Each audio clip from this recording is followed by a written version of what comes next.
మానసికమైన ఆందోళనను తగ్గించుకోవాలి. దానికి భక్తి చాలా ఉపయోగపడుతుంది. పాల్కురికి సోమనాథుడి పద్యాల ద్వారా, బసవేశ్వర శతకం ద్వారా, పరమశివుని యొక్క మరొక రూపమైన నందీశ్వరుణ్ణి బసవేశ్వరుణ్ణి ప్రార్థించడం ద్వారా అది ఎలా సాధ్యమవుతుందో చూస్తాం. కన్నడ నాట కన్నడ రాజధానిలో ఈ విషయాలు మాట్లాడుకోవడం మన పూర్వజన్మ సుకృతం. ప్రమథ విలోల ప్రమథ విలోల భక్త పరిపాల ధురంధరశీల ప్రమథ విలోల భక్త పరిపాల ధురంధరశీల సంతతాస్తమిత సమస్త దేహ గుణజాల సుఖప్రదలీల లింగ జంగమ మహిమానుపాల గతకాల సమంచిత నాదమూల సమంచిత నాదమూల దేవ మము భరింపుమయ్య బసవా బసవా బసవా వృషాధిపా. ఈ శతకం మీద మాట్లాడడానికి నాకు చాలా అర్హత ఉంది. ఎందుకంటే నా పేరులో బసవ అనేది కూడా ఉంది. మీకు అందరికీ గరికపాటి నరసింహారావే తెలుసు, కానీ మా నాన్నగారు నాకు పెట్టిన పేరు గరికపాటి వెంకట బసవ నరసింహారావు. మా ఇంట్లో ఎప్పటికీ మా అమ్మ కానీ మా అన్నయ్యలు కానీ మా వదినలు కానీ అందరూ నన్ను బసవయ్యనే అంటారు. వాళ్ళకి నరసింహారావు తెలియదు వాళ్ళకి.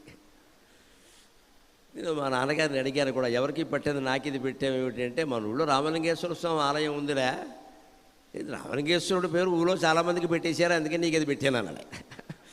దేవుడి పేరు అందరూ పెట్టేశారు, వాహనాన్ని మర్చిపోయారు, అందుకే నీకు ఇది పెట్టేశాను అన్నారు. అంచేత ఆ శతకం మీద మాట్లాడడం నాకు ఆత్మీయంగా ఆనందంగా ఉంటుంది. ఎందుకంటే లోకంలో ఓ మాట చెబుతారు, ఏకనామీ సదాప్రయ అని. ఎవరైనా కనపడి నా పేరు నరసింహారావు అండి అన్నారు, ఇంక వేరే చుట్టరకం అక్కర్లే, అజ్జాలు నీ పేరు నా పేరు ఒకటే. అలాగే ఆ బసవేశ్వరుడి పేరు నా పేరు ఒకటే కాబట్టి నాకు ఈ బసవా బసవా బసవా వృషాధిపా అంటుంటే ఆత్మీయత పెరుగుతుంది. ఇదే మకుటంతో మొత్తం పద్యాలు రాస్తాడు. బసవేశ్వరుడు రూపంలో ఉన్నావయ్యా వృషాధిప అంటాడు. లోకంలో ఉండేటువంటి వృషజాతి ఎద్దుల జాతికి అంతటికీ బసవేశ్వరుడు నాయకుడు. గోవులన్నిటికీ కామధేనువులాగే, పక్షులన్నిటికీ గరుత్మంతుడులాగే, మొత్తం ఎద్దులన్నిటికీ నందీశ్వరుడు నాయకుడు. పైగా వృషభం గమనించండి, ఇది ఖగోళ శాస్త్రం. భారతీయమైన పురాణాలను ఎప్పుడు ఒట్టి పౌరాణికమైన మాటలతో చెప్పొద్దు, వాటి వెనకాల విజ్ఞాన శాస్త్రం ఉంది. వృషాధిప అంటే వృషభ రాశి.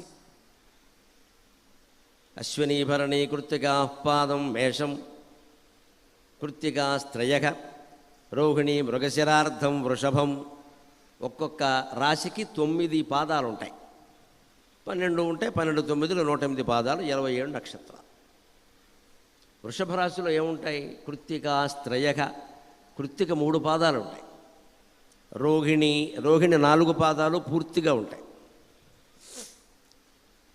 మృగశిరార్థం, మృగశిరలో సగం ఉంటుంది. మృగ ఇందులో ఉండి శరం ఇంకో దాంట్లో అనుకోండి. మీరు గమనిస్తే ఈ 3 కూడా శివుడికి సంబంధించిన నక్షత్రాలు.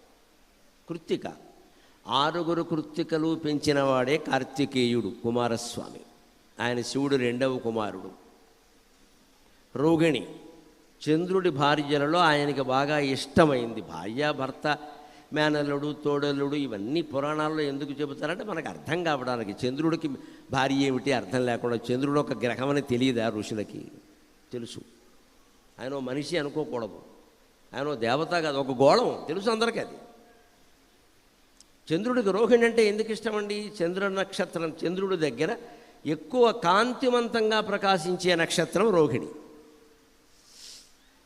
అందుకే చంద్రుడికి జ్యోతిష్శాస్త్రం ప్రకారం వృషభ రాశి ఉచ్చదశ అంట. వృషభ రాశి ఉచ్చదశ, ఆయన పూర్తిగా ప్రకాశిస్తాడు అందులో. ఆ చంద్రుడే శివుడు నెత్తి మీద ఉంటాడు. ఆలోచించండి ఇప్పుడు ఖగోళ శాస్త్రం ఎటువంటిదో. ఆ చంద్రుడే శివుడు నెత్తి మీద ఉంటాడు.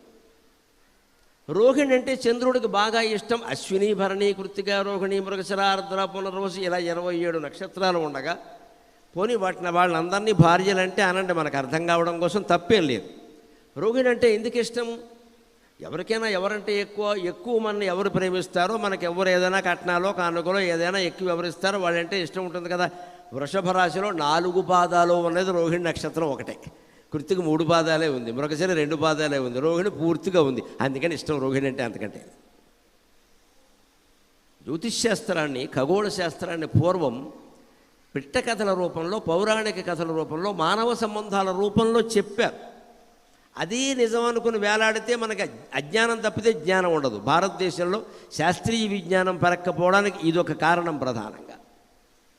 ఆ కథని కథగా తీసుకుంటాడు అంతే. ఇంకా ఇక అక్కడి నుంచి చంద్రుడికి విగ్రహం పెట్టి పూజ చేయడం మారాడు. దాని మీద నూనె నెయ్యి పోసేస్తాడు, గుడంతా పాడైపోతుంది.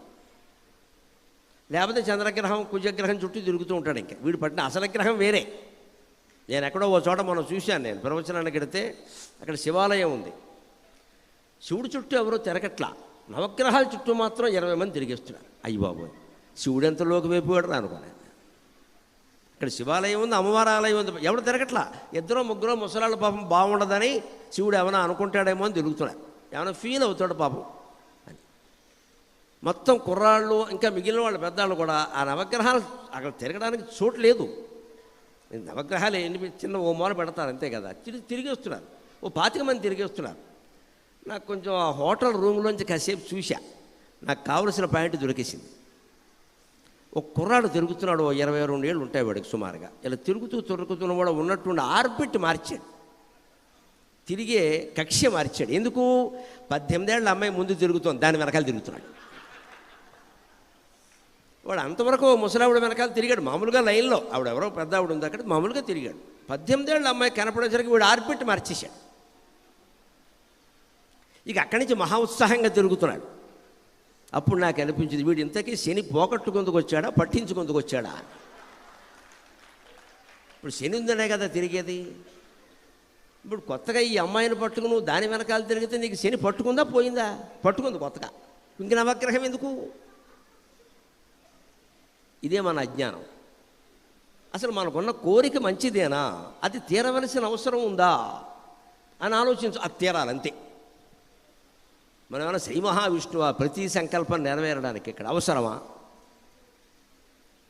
ఆ ముందు కోరికనే పరిశీలించాలి. వీటన్నిటికీ రూపకల్పన చేసి చేయడం వల్ల ఏమంటే తత్వం వదిలేసి ఈ రూపకల్పన పట్టుకున్నాం. ఇంకా మనం చంద్రుడికి ఏది ఇష్టం, చంద్రుడికి ముత్యాలంటే ఇష్టం, బియ్యం అంటే ఇష్టం, పోసేయి 10 బస్తాలు బియ్యం పోసేయి, చంద్రుడి మీద ముత్యాలు పట్టుకొచ్చి పోసేయి. దానివల్ల ఏం నీ గ్రహస్థితి మారదు, ముత్యాలు పాడవుతాయి. కానీ దీంట్లో మన ఖగోళ శాస్త్రం అర్థం చేసుకుంటే ఎంత అపూర్వమైన విజ్ఞానం ఉందో అర్థం. ఆ వృషభ రాశి, వృషభాహనుడు సరిగ్గా మీరు ఆకాశంలో చూస్తే రాత్రి 8 గంటల వేళ వృషభ రాశి ఆర్ద్ర నక్షత్రానికి పైన ఉంటుంది. ఆర్ద్ర నక్షత్రం శివుడు నక్షత్రం. మృగశిర ఆర్ద్ర, సరిగ్గా రోహిణి మృగశిర ఆర్ద్ర వెంటనే వస్తుంది. ఈ మృగశిర కూడా శివ సంబంధమైన నక్షత్రం. ఎందుకంటే దక్ష యజ్ఞాన్ని ఆయన విధ్వంసం చేసినప్పుడు యజ్ఞం మొత్తం ఒక మృగం రూపం ధరించి పరిగెట్టింది ఈ నుంచి తప్పించుకోవడానికి. నా నుంచి తప్పించుకుంటావా అని ఆయన బాణం వేశాడు. అప్పుడు ఆ మృగశిరస్సు ఆయన చేతిలోకి వచ్చింది, అది మృగశిర నక్షత్రం. ఇదంతా ఖగోళానికి సంబంధించిన విజ్ఞానం. అది లేడీ కాదు, కత్తి కాదు, అదంతా వేరే. దాని మీద పరిశోధనలు బాగా జరగాలి, అప్పుడు తెలుస్తుంది. ఆర్ద్ర నక్షత్రానికి పైన ఉంటుంది వృషభ రాశి. సరిగ్గా తెల్లారకట్ట మీరు గమనిస్తే 4 గంటల వేళ అదే వృషభ రాశి ఆర్ద్ర నక్షత్రానికి కింద వస్తుంది. అందుకే శివుణ్ణి వృషభ ధ్వజుడు అంటారు, వృషభ వాహనుడు అని కూడా అంటారు. ఆర్ద్ర నక్షత్రానికి పైన వృషభ రాశి ఉంది కాబట్టి ఆయన వృషభ ధ్వజుడు. జెండా ఎప్పుడు పైన ఉంటుంది కదా. తెల్లారసరి కిందకు వచ్చింది కాబట్టి ఆయన వృషభ వాహనుడు. సరిగ్గా విష్ణువు ఇంతే, గరుడ ధ్వజుడు, గరుడ వాహనుడు. మన దేవతల ఆభరణాలు, ఆయుధాలు, వాహనాలు అన్నింటి వెనకాల ఉన్నది అపూర్వమైన ఖగోళ శాస్త్రం. ఖగోళ శాస్త్రం దయచేసి పిల్లల్ని పరిశోధన చేసేలా చదివించండి. ఉద్యోగాల కోసం, డబ్బుల కోసం తొందర పెట్టకండి. నువ్వు చదివితే నువ్వు మంచి పొజిషన్లోకి వస్తావు. ఏడు పొజిషన్లోకి వచ్చేది వాడు ప్రతి దానికి కంగారు పడుతుంటే ఎక్కడ. డబ్బు గురించి మాట్లాడకండి దయచేసి పిల్లల దగ్గర. నువ్వు పరిశోధన చేయి, ఇదేమిటో తెలుసుకో అంటే ఆ పరిశోధనలో అప్రయత్నంగా మార్కులు, ఉద్యోగాలు రానే వస్తాయి. ఎలాగో వస్తాయి. మన దృష్టి పరిశోధన మీద ఉండాలి, డబ్బుల మీద కాదు. ఏ చదువు చదివితే ఎక్కువ డబ్బులు వస్తాయి, అందులో ఏ దేశంలో పనిచేస్తే ఎక్కువ డబ్బులు వస్తాయి. ఇప్పుడంతా దరిద్ర కొట్ట ఆలోచన ఇదే. అందుకే ఈ దేశంలో ఎవడో ఉండడు. దీని నుంచి మనం బయటపడాలి. వృషాధిప అంటే ఇంత అర్థం ఉంది చెప్పాలంటే. ఇప్పుడు ఆ వృషాధిపుణ్ణి, ఆ బసవేశ్వరుణ్ణి, కన్నడ నాట బసవేశ్వరుడిగా చిరకాలం జీవించిన మహానుభావుడి గురించి ఏం చెబుతున్నాడో చూడండి. శివుడికి ఆయనకి పర్యాయ పదాలే ఉంటాయి. ఇంకా శివుడే ఆయన, ఆయనే శివుడు. ప్రమథ విలోల భక్త పరిపాల ధురంధరశీల, భక్త పరిపాల ధురంధరశీల సంతతాస్తమిత సమస్త దేహ గుణజాల సుఖప్రదలీల లింగ జంగమ మహిమానుపాల గతకాల సమంచిత నాదమూల దేవ మము భరింపుమయ్య బసవా బసవా బసవా వృషాధిప ప్రమథ విలోల. శివుడికైనా నందీశ్వరుడికైనా ప్రమథులంటే చాలా ఇష్టం. ఎందుకని?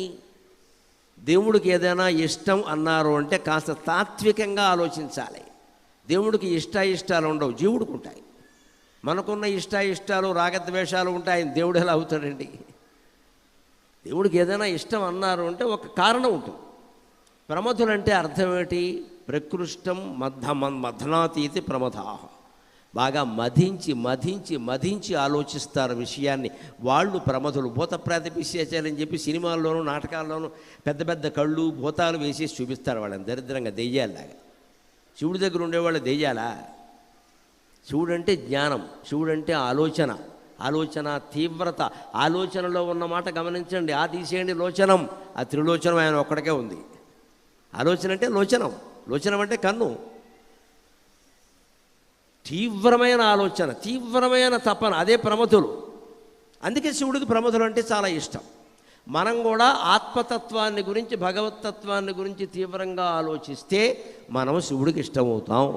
ప్రసాదాలు పెట్టి వెళ్ళిపోతే కాదు. భక్త పరిపాల ధురంధరశీల. పరిపాలన అనే మాటకి సంస్కృతంలో నిజమైన అర్థం రక్షణ, పెత్తనం చేయడం కాదు.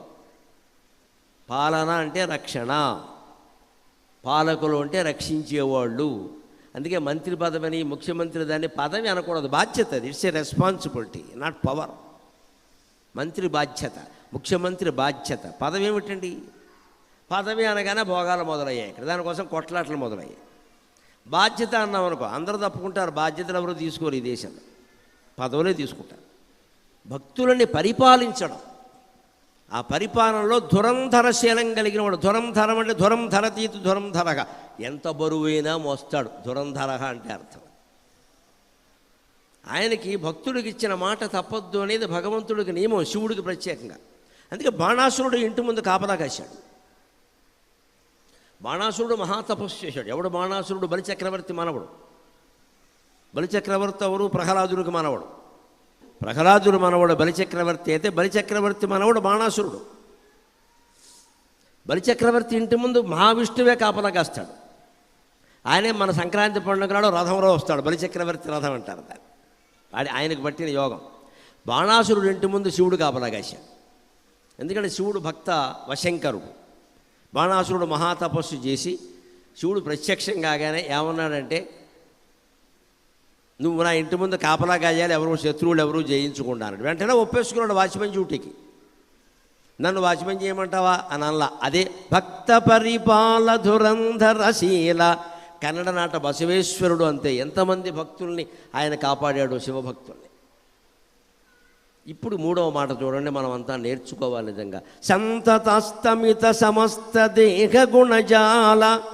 అందరినీ కాపాడేయాలంటే ముందు నేను ఈ శరీరం అనే భ్రమని విడిచిపెట్టాలండి. మనం ఎవరైనా సరే సామాజిక సేవ చేయాలి, సంఘ సేవ చేయాలి, ఇతరులకు ఉపకారం చేయాలంటే నేను ఈ శరీరాన్ని అనే భ్రమని విడిచిపెట్టాలి. ఇది నేను అనుకున్నంతకాలం మనం చెయ్యలేము. ఒకవేళ చేసినా ఇది చేస్తే దీనికి ఏమొస్తుందని ఆలోచిస్తాం. ఓ పేరు కానీ డబ్బు కానీ ఏదైనా వస్తుందా? ఏమీ రానప్పుడు ఎందుకు? ఒక స్వచ్ఛంద సంస్థ పెట్టాం, ఒక సాహిత్య సంస్థ పెట్టాం, ఒక ఆధ్యాత్మిక సంస్థ పెట్టాం. చేస్తున్నామంటే దాని నుంచి ఏమీ ఆశించకూడదు, చెయ్యడం తప్ప. అప్పుడే ఆ సంస్థ బాగుంటుంది. దాని ద్వారా ఏదో మంచి పేరు ఆశించినా కూడా స్వార్థమే అవుతుంది ఖచ్చితంగా. ఎందుకంటే ఆ పేరులో మళ్ళీ పోటీ వస్తుంది. కార్యకర్తలు అస్తమానం ఆయనే కనపడుతున్నాడు వేదిక మీద, మేమెవరం కనపట్ల, అయిపోయింది. ఒక సంఘం 3 సంఘాలైంది. మీకు అమెరికాలో తెలుగు సంఘాలే లెక్క, మనిషికో సంఘం ఇప్పుడు అక్కడ. ప్రతి తెలుగు సంఘం 16 ముక్కలైంది. కులం పేరు మీద విడిపోయారు, ప్రాంతం పేరు మీద విడిపోయారు, అన్ని పేర్ల మీద ఇంకా స్త్రీ పురుషుల పేర్ల మీద విడిపోలేదు. అది ఒక్కడే కూడా జరిగితే అన్ని విధాలా శుభప్రదంగా ఉంటుంది. ఆడాళ్ళంతా ఓ సంఘం, మగాళ్ళంతా ఓ సంఘం, గొడవలేదు. ఇంకా నాకు ఎప్పటికీ అర్థం కాని విషయం ఉంది. మీరు అమెరికా వెళ్ళింది, ఆస్ట్రేలియా వెళ్ళింది, ఇక్కడ తెలుగు భాష మర్చిపోయామని కదా. మరి ఆ భాష ఏదో నేర్చుకుని, సాహిత్యం ఏదో నేర్చుకుంటే సరిపోయేదానికి ఈ కొట్టడం దేనికి? అంటే అసలు లోపల విషయం ఏమిటంటే, మేము అమెరికా వచ్చాం, మాకేం గుర్తింపు లేదు ఇక్కడ, మా ఊళ్ళో నేను పెద్ద జమీందార్ని, ఇక్కడేమో కాఫీ కప్పులు కడుగుతున్నాను, నన్ను ఎవడు గుర్తింపబడట్లా, కాబట్టి తెలుగు సంఘానికి లీడర్ అయితే నన్ను అందరూ గుర్తిస్తారు. ఇదే సమస్య, మూలం ఇదే, ఇంతకంటే ఏమీ లేదు. ఆ పేరు మీద అప్పుడప్పుడు ఇక్కడికి రావచ్చు, ముఖ్యమంత్రుల్ని వాళ్ళని కలవచ్చు, ఫోటోలు తీయించుకోవచ్చు, ఆల్బమ్ పెట్టుకోవచ్చు, అంతే. ఇది అంతటికీ సేవ అని పేరు పెడతారు, పెద్ద నాటకం ఇది. నీకు సేవ చేసే ఉద్దేశం లేదు, సేవ చేసే ఉద్దేశించడం ఇంత పబ్లిసిటీ అక్కర్లేదు. ఎప్పుడు మనం సేవ చేయగలుగుతాం ఎవరికైనా అంటే, సంతత అస్తమిత సమస్త దేహ గుణజాల. ఎప్పటిప్పుడు మనమే ఈ దేహంలో ఉండే మమకారాలు, అహంకారాలు అస్తమిస్తున్నాయా లేదా, పోతున్నాయా లేదా చూసుకోవాలి. అందుకని ఒక పని చెయ్యాలి అంటే ఆలోచించాలి, ఈ పని అవసరమా, నేను చెయ్యాలా, ఇంకెవరూ చేయరా. 25 ఏళ్ళ వాడు ఆలోచించక్కల్లా, 60 దాటిన వాళ్ళు ఆలోచించాలి. ఇంకా పూసుకోకూడదు. ఇంకా 60 దాటాయంటే పనులన్నీ ఆపేయాలి, మాటలు ఆపేయాలి, ఆలోచన కూడా ఆపేయాలి ఆపగలిగితే. ఈ అభ్యాసం ఒక 10-12 ఏళ్ళు చేస్తే 72 నాటికి మొత్తం మౌనం అయిపోతుంది. అంతా రమణ మహర్షిలా ఆనందంగా ఉంటాం. అది మనం చెయ్యలేం. 60 దాటాకే మొదలు పెడతారు పరోపకారాలు, సంస్థలు, స్వచ్ఛందాలన్నీ. ఎందుకంటే అప్పుడు ఉద్యోగం ఆగిపోయింది, ఇంకా ఏం గుర్తింపు లేదు. ఇక్కడ ఐడెంటిటీ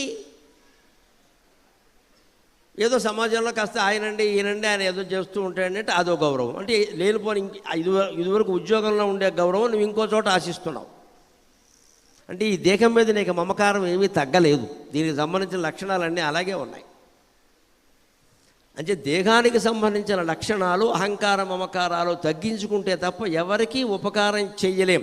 బసవేశ్వరుడు ఇక్కడ భక్తుడన్న ప్రతివాడికి మహోపకారం చేశాడు. బసవేశ్వర వచనాల్లో ఎన్నో విషయాలు ఉంటాయి, బసవ పురాణంలో ఉంటాయి. అందుకే కన్నడ నాట ఏ సభ మీరు పెట్టండి, సంగీత సభ, సాహిత్య సభ, ఆధ్యాత్మిక సభ పెట్టండి, వీళ్ళకి అది ఎంత నియమం అంటే బసవేశ్వరుడు వచనాల్లో ఒక్కటైనా చెప్పకుండా అసలు మాట్లాడేవాడు కూడా ఏదో చెప్తాడు. బసవేశ్వర ఇలా చెప్పారంటారు.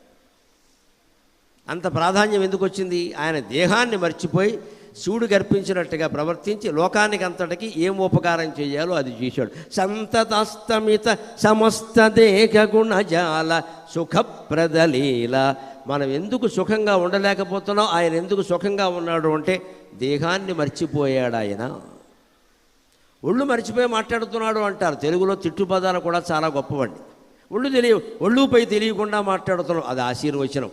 నిజానికి ఆధ్యాత్మికంగా మనం ఏ దశకి చేరుకోవాలంటే ఒళ్ళుపై తెలియకుండా ఉండే దశకి చేరుకోవాలి. ఈ దేహం నేను కాదని. తెలుగులో తిట్టుపదాలు కూడా గొప్ప మాటలు, తిట్టుపదాలు కూడా దీవెనలుగా ఉండే ఏకైక భాష తెలుగు. దాన్ని మనం కాపాడుకోవాలి.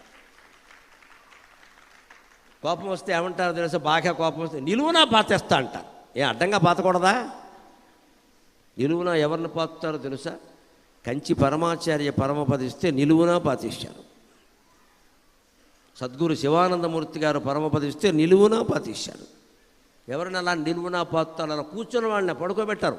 వాళ్ళు ఇలా కూర్చుని ఉంటారు, ఆసనంలో ఉంటారు. ఆసనంతో సహా పెట్టేసి మట్టి కప్పేస్తారు, దహనం చేయరు. సన్యాసులను దహనం చేయకూడదు. ఎందుకంటే ఆ దేహానికి కూడా ఆ తపస్సు అంటింది బాగా. ఆ దేహం భూమిలో పాతి పెడితే ఆ దేహ కాంతి తేజస్సు ఆ భూమికి పట్టి చుట్టుపక్కల 100 మైళ్ళ ప్రాంతంలో శాంతిమయంగా ఉంటుంది. ప్రపంచం అంతా శాంతిమయంగా ఉంటుంది. ఆయన తపస్సు ప్రభావం అక్కడ పనిచేస్తుంది. ఎందుకంటే నరనరానికి నాడికి పట్టేసింది ఆ తపస్సు. అందుకని మహానుభావులైన సన్యాసుల్ని ఎప్పుడు పాతి పెడతారు కానీ దహనం చేయరు. అది కూడా నిలువునా పాతి పెడతారు. అంచేత నిలువునా పాతేస్తా అంటే అది ఆశీర్వచనం. అంత యోగం పట్టాలి మనకి. మా కర్మ కాలిపోయింది అంటారు. నిజానికి మొత్తం జీవితానికి లక్ష్యం ఏంటంటే కర్మ కాలిపోవడమే, ఇంకేం అక్కర్లేదు. కర్మ కాలిపోతే జన్మ ఉండదు. ఇంకా కర్మ కాలిపోవడం చాలా మంచిదని భగవద్గీతలో భగవంతుడు చెప్పాడు. జ్ఞానాగ్నిదగ్ధ కర్మాణం తమాకు పండితం బుధాగ. నిజమైన పండితుడు ఎవరంటే జ్ఞానం అనే దగ్ధ అగ్నిలో సమస్త కర్మలు కాలిపోయిన వాడే పండితుడు అన్న. అంటే కర్మ కాలిపోవడం అనేది మనం కోరుకోవాలి. అది తిట్టుపదం ఎలా అయింది? ఆశ్చర్యంగా ఉంటాయి మీకు. తిట్టుపదాలన్నీ కూడా గొప్ప ఆధ్యాత్మికమైన అర్థాన్ని ఇస్తాయి. అలాంటిది ఈ భాష. అలాగా మనం సుఖంగా ఎందుకు ఉండలేకపోతున్నాం? ఆయన ఎందుకు సుఖంగా ఉన్నాడు? దేహాన్ని మర్చిపోయాడు, ఒళ్ళు మర్చిపోయాడు ఆయన. ఒక సంగీతం వింటే ఒళ్ళు మర్చిపోవాలి, మనకు అధ్యాస ఉందా? అందుకే సంగీత సభలో ఎప్పుడూనండి కళ్ళు మూసుకుని వినాలి. వెనకాల కూర్చోవాలి వీలైనంత, ముందుకొచ్చి కూర్చోకూడదు. వీలైనంత ఖాళీ ఉంటే కూర్చోవచ్చు, దాని గురించి కాదు. పాడే వాళ్ళకేసి మనం చూడకూడదు అసలు. ఎప్పుడు సంగీత సభలో పాడే వాళ్ళకేసి చూడకూడదు. ఎందుకంటే వాళ్ళ మొహం అందంగా ఉంటే మనకి వేరే భావాలు కలుగుతాయి. వాళ్ళ మొహం వికారంగా ఉంటే మన మొహాన్ని చూసి మరింత వికారంగా తయారవుతారు. మనకి ఎందుకు గొడవ? ఏదో ప్రవచనం చెప్పినా ఇంకోటైనా మాటలు అర్థం కావాలి కాబట్టి కొంత అభినయం కూడా ఉంటుంది కాబట్టి మొహం చూడాలి, కళ్ళు మూసుకొని వెళ్ళలేం. సంగీతానికి అవసరం లేదండి, అది కళ్ళు మూసుకొని వినచ్చు. పాడేవాళ్ళు కూడా వింటున్నారా లేదా అనేది ఉంటే చాలు, వాళ్ళు పాడుకుంటూ వెళ్ళచ్చు. ఎవరు వింటున్నారనేది వాళ్ళకి అనవసరం, పట్టించుకోకూడదు. అందుకే మనం సుఖంగా ఉండాలి అంటే దేహాన్ని మర్చిపోవాలి. సంగీతం నీకు అర్థం కావాలంటే మీరు ఇంటి దగ్గర బాలమురళి గారి పాటలు, ఎంఎస్ సుబ్బలక్ష్మి గారి పాటలు, గరిమెళ్ళ వారి పాటలు, ఇక్కడ పురంధరదాస్ కీర్తనలు కన్నడంలో ఎంతమంది ఎంత అద్భుతంగా పాడతారండి. కళ్ళు మూసుకుని వినండి. మంచం మీద పడుకోండి హాయిగా. మంచం మీద పడుకుని త్యాగరాజ కీర్తనలు మడిగట్టుకోక్కర్లేదయ్యా. నీ మనస్సు స్పందించడం ప్రధానం. ఇక్కడ చేతస్థాలు పెట్టుకోక, శుభ్రంగా పడుకో, పక్కన పెట్టుకో. ఇప్పుడు ఇది వచ్చిందిగా స్మార్ట్ ఫోన్, పెట్టుకో, శుభ్రంగా విను. దాంట్లో లీనమైపోవాలి.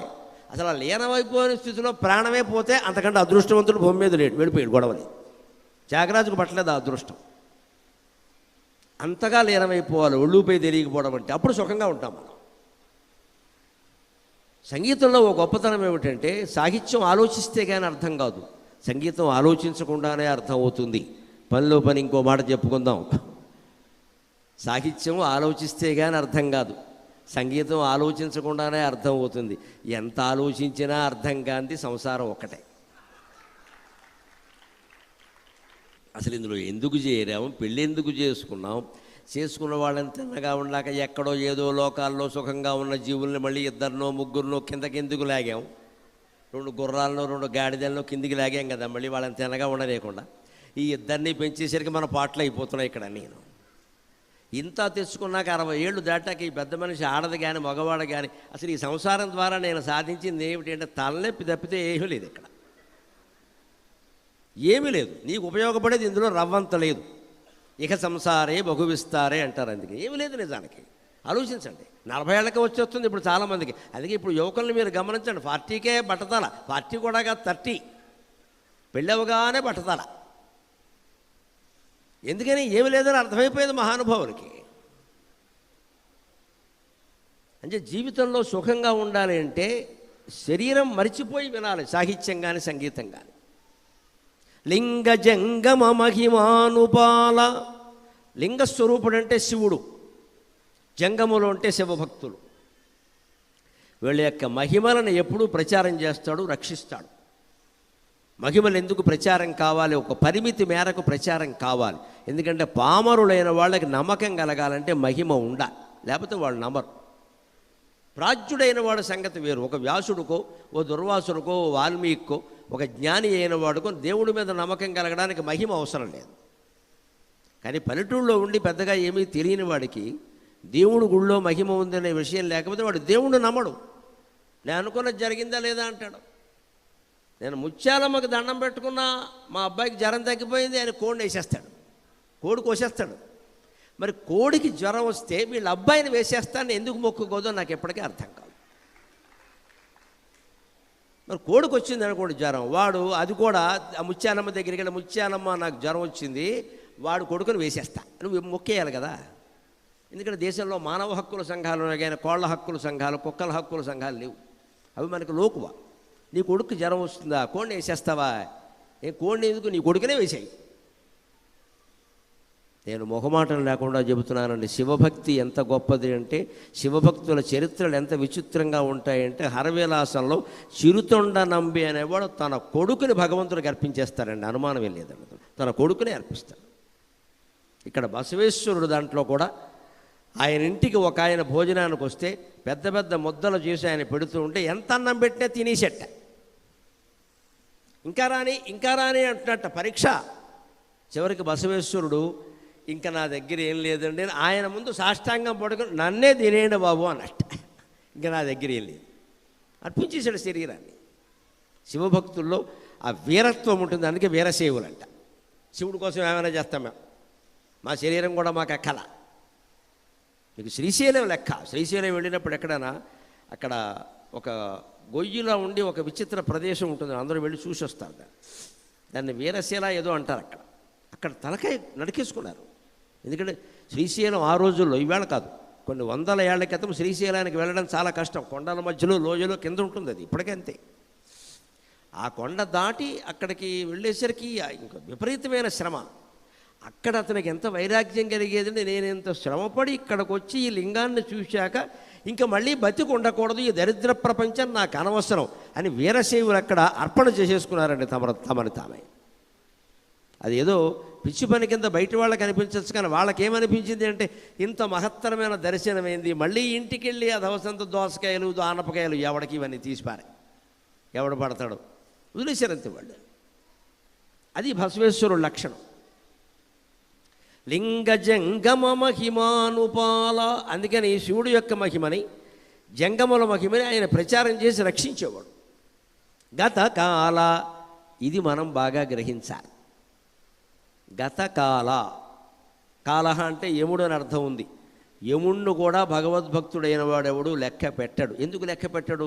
ఎరోగెన్స్ కాదు, అహంకారం కాదు. అది నువ్వేం చేస్తావు? యమధర్మరాజు ఏం చేస్తాడు? శరీరాన్ని పట్టుకుపోతాడు, అంతే కదా.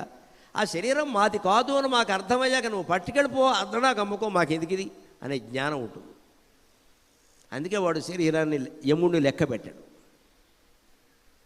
భాగవతం ముగిస్తూ శుకుడు పరీక్షిత్తుగా మాట చెబుతాడు.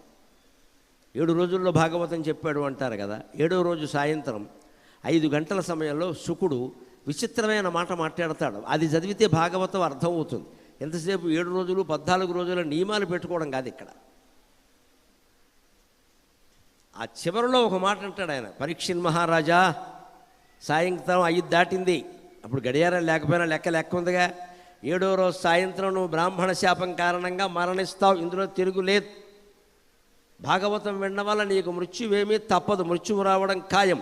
అది కూడా తక్షకుడు రూపంలోనే వస్తుంది. 5 తలలతో తక్షకుడు వచ్చి నిన్ను కాటు వేసేయడం ఖాయం.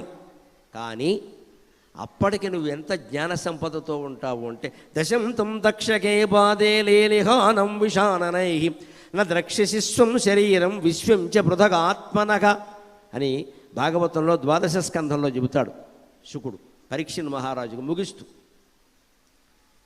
అప్పటికి నువ్వు ఎంత గొప్ప జ్ఞానంతో ఉంటావు అంటే, ఆ మృత్యువు కానీ, ఈ శరీరం కానీ,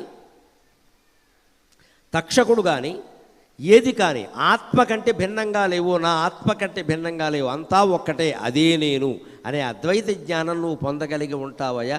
అప్పుడు ఈ శరీరం ఉంటే ఎంత, పోతే ఎంత అన్నాడు. ఆ అద్వైత జ్ఞానం పొందినప్పుడే మనం శరీరం మీద మమకారం తగ్గుతుంది, మనం అన్ని విధాలా సుఖంగా ఉంటాం. అందుకని ఇక్కడ ప్రత్యేకంగా గతకాల, అద్వైత జ్ఞానం కలిగి మనం సుఖంగా ఉండాలంటే ఒక్కటి బాగా అభ్యాసం చేయాలండి. గతకాలాన్ని గురించి ఆలోచించకూడదు అసలు. ఆ 20 ఏళ్ల క్రితం అలా జరగకుండా ఉండుంటే ఇప్పుడు ఏం చేస్తావు? జరగకుండా ఉండుంటే జరిగి ఆసుపత్రికి వెళ్ళాలి. ఇప్పుడు అయిపోయింది కదా. అప్పుడు కనుక ఆ ఉద్యోగంలో చేరకుండా నేను ఇంకో ఉద్యోగంలో చేరుంటే, ఇప్పుడు చేరతావా? 60 ఏళ్ళు ఉన్నాయి నీకు, ఎవడు జారనివ్వడం. అంచేత గతము తలచి ఒకచే కన్నా దుఃఖమే లేదు అని పాత సినిమాలో చెబుతారే. జరిగినది తలచినదే జరిగినదా దైవం ఎందులకు, జరిగినదే తలచితివా శాంతి లేదు నీకు అంటాడు. ఎంత గొప్పగా చెప్పారండి పాత సినిమాలో. తలచినదే జరిగినదా దైవం ఎందులకు, జరిగినదే తలచితివా శాంతి లేదు నీకు. గతకాల అంటే అర్థం అది. ఆ గతానికి సంబంధించిన ఆలోచన వదిలేయాలి. గతం అయిపోయింది. భవిష్యత్తు గురించి కూడా వద్దు, అది వచ్చినప్పుడు ఏదో చేద్దాం. ఇప్పుడు మన ఎదురుగా ఉన్న పని ఎలా పూర్తి చేయాలి, మనం మాట్లాడవలసిన మాట ఏమిటి, ఇప్పుడు మనం చేయాల్సిన ఆలోచన ఏమిటి, ఇదే గతకాల అంటే. సమంచిత నాదమూల, గొప్ప నాదం మూలంగా కలిగిన వాడు శివుడు. అందుకే భజనలు జరిగినప్పుడు, ఏదైనా సంగీత కచేరీలు జరిగినప్పుడు, దేవాలయాల్లో ఉత్సవం జరిగినప్పుడు కళ్ళు మూసుకుని 5 నిమిషాలైనా ఆ తాళాల చప్పుడు కానీ ఆ సంగీత వాద్యాల చప్పుడు కానీ వినాలి మనస్సులో. కేవలం దానికి మళ్ళీ బాగుంది అని పేరు పెట్టద్దు, బాగులేదనద్దు, అసలు ఏమి లేకుండా వినాలి. అది సమంచిత నాదమూల. దేవ మము భరింపుమయ్య బసవా బసవా బసవా వృషాధిపా, మమ్మల్ని భరించ